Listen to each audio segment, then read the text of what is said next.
Hello everyone, welcome back to the channel. Today we examine a quiet but serious crisis unfolding across Russia's transport network.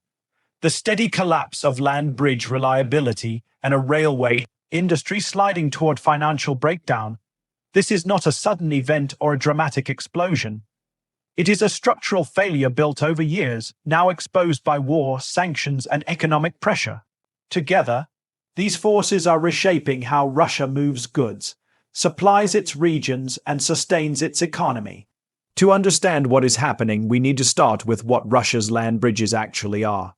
Russia is the largest country in the world by territory.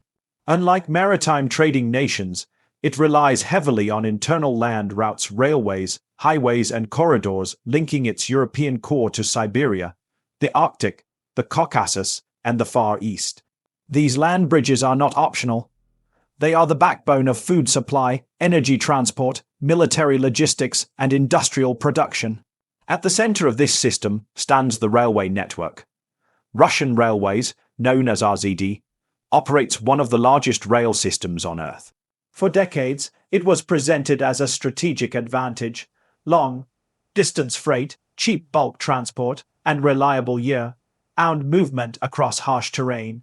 Coal, oil products, metals, grain, military equipment, and consumer goods all depended on these lines. But since 2022, the foundations of this system have been under growing strain.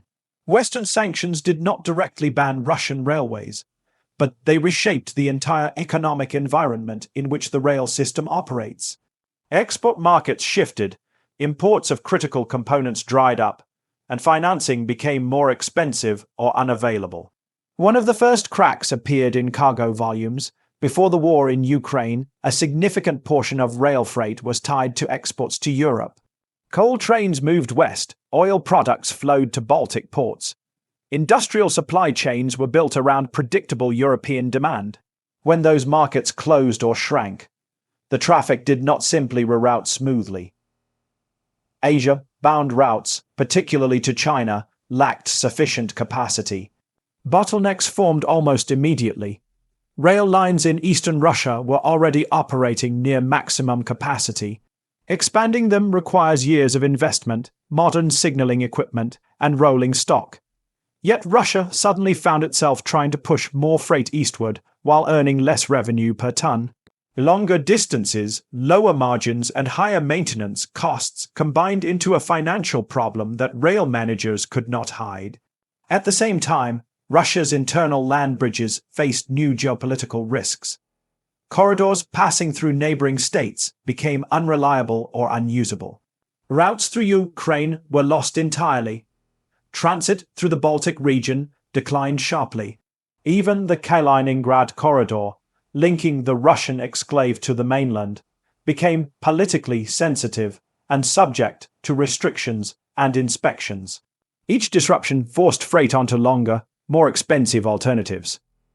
This matters because railways are not flexible like trucks or ships. They depend on fixed infrastructure. When one corridor fails, the entire system feels the pressure. Trains queue up, maintenance schedules slip. Delays cascade across thousands of kilometers. Financial stress followed quickly. Russian Railways is a state-owned company, but it operates with commercial obligations. It carries debt. It issues bonds. It must pay wages to hundreds of thousands of workers. As revenues fell and costs rose, RZD began to report worsening financial results. Subsidies increased, but subsidies do not solve structural problems. They only delay them. One major issue has been the cost of maintenance. Railways require constant upkeep: tracks, bridges, locomotives, signaling systems. Many components were previously imported or built using foreign technology. Sanctions limited access to spare parts, forcing domestic substitutions that were often more expensive and less reliable. This increased downtime and reduced efficiency. Another problem emerged in rolling stock. Freight wagons and locomotives wear out.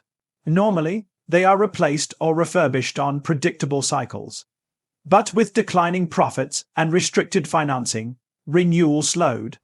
Older equipment remained in service longer, raising the risk of breakdowns and accidents. Each failure further reduced network capacity. The human impact of this crisis is often overlooked. Railway towns across Russia depend almost entirely on rail employment. Engineers, conductors, maintenance crews, dispatchers, and factory workers form the social backbone of entire regions. When investment slows, layoffs begin quietly. Overtime disappears. Wages stagnate in real terms as inflation rises.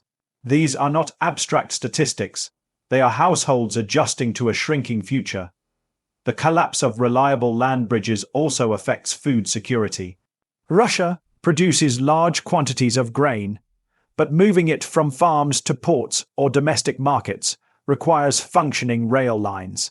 Delays mean spoilage, higher costs, and reduced competitiveness abroad. In remote regions, disrupted supply chains raise prices for basic goods, deepening regional inequality.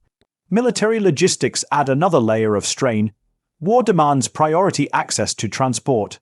Troop movements, fuel shipments, and equipment transfers take precedence. This pushes civilian freight aside, worsening delays for industries and consumers.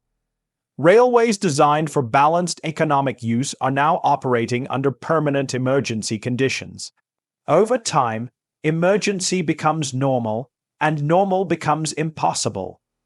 The idea that Russia can simply replace lost Western routes with new southern or eastern corridors has proven overly optimistic. Building railways through mountains, permafrost, or sparsely populated regions is slow and expensive. It also requires technology and capital that are increasingly scarce. Even projects announced with confidence face quiet delays. The term bankrupting does not always mean formal bankruptcy filings. In this context, it describes a system where obligations exceed sustainable income. Russian railways continues to operate, but only with growing state support. Regional rail subsidiaries face mounting losses. Private freight operators struggle to survive as tariffs rise and volumes fall. Tariff increases are another hidden pressure point. To compensate for lost revenue, rail authorities have raised freight rates. This pushes costs onto producers, making Russian goods less competitive both domestically and internationally. Some industries respond by reducing output or shifting to road transport, which further weakens the rail system's financial base. Road transport, however, is no solution. Russia's highways are not designed to replace long-distance bulk rail freight. Increased truck traffic accelerates road damage, raises fuel consumption, and creates new logistical bottlenecks. The transport system as a whole becomes less efficient. Internationally, these developments reduce Russia's leverage. Land bridges once gave Moscow strategic flexibility, the ability to supply allies, project power, and control transit routes. As reliability declines, so does influence. Partners notice delays, contracts become riskier, alternatives are quietly explored.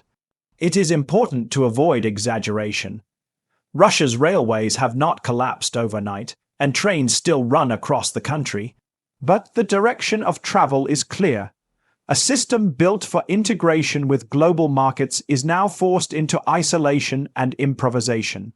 Each year of strain compounds the next. Looking ahead, the key question is sustainability. Can the Russian state continue to subsidize a vast rail network while also funding a prolonged war, social spending, and regional development? History suggests that infrastructure neglect accumulates silently until failure becomes unavoidable. There are also long-term demographic implications. Younger workers are less willing to enter industries with declining prospects. Skilled engineers leave when opportunities arise. Knowledge drains away, making recovery harder even if conditions improve. From a geopolitical perspective, the weakening of Russia's land bridges reshapes Eurasian logistics. Trade flows adapt. New routes emerge elsewhere. Once lost, trust in infrastructure is difficult to regain. This story is not about spectacle. It is about systems. Railways are among the clearest mirrors of state capacity. When they function well, economies grow quietly. When they struggle, the problems eventually reach everyone. As this crisis unfolds, the true cost will not be measured only in balance sheets. It will be seen in slower growth, higher prices, regional decline, and diminished strategic reach. These are outcomes that unfold gradually, often unnoticed, until they become impossible to ignore. Understanding this helps us move beyond slogans and headlines. It reminds us that wars are not only fought on battlefields. They are also fought in maintenance depots, accounting offices, and supply yards stretching thousands of kilometers across a continent. If you found this analysis useful, don't forget to like, share, and subscribe for more war updates and global analysis.